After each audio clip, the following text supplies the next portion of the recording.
If you want to enhance emotional literacy, it's about tuning in, not just to the message on the surface, but to the layers and what's underneath that message. The first tip that I'd offer is to recognize that emotions are something we feel. When we use that word feelings in English, we sense them like something is hot or cold or sharp.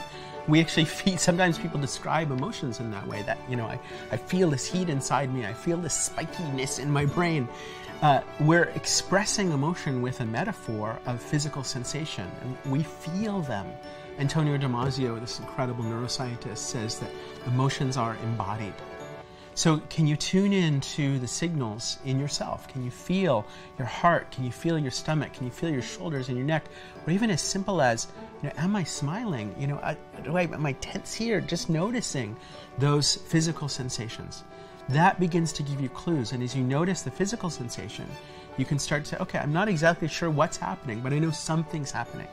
And then you can begin to name it and identify more specifically what that feeling is. The second tip is to consider that there's not just one feeling. Emotions are neurohormones. They go flowing through our brain and our bodies. They're affecting every living cell in the human organism.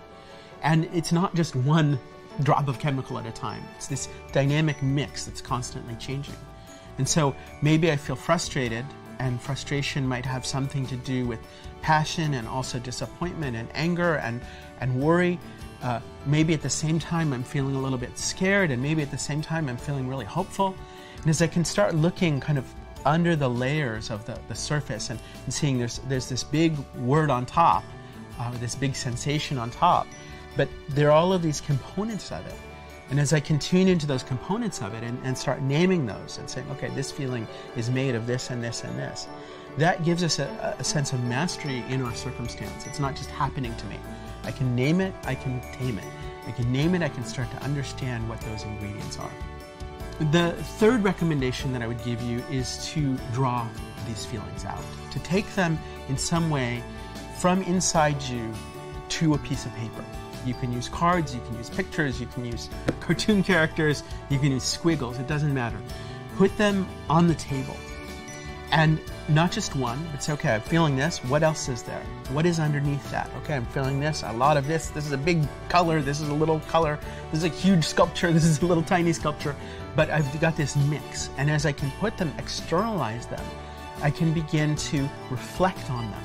And that gives me this ability to begin to understand those feelings in a more sophisticated way. It's like learning a new language. You've got to start building the vocabulary. You go into a restaurant and you start ordering that new language. You practice the new language. This is the language of emotions.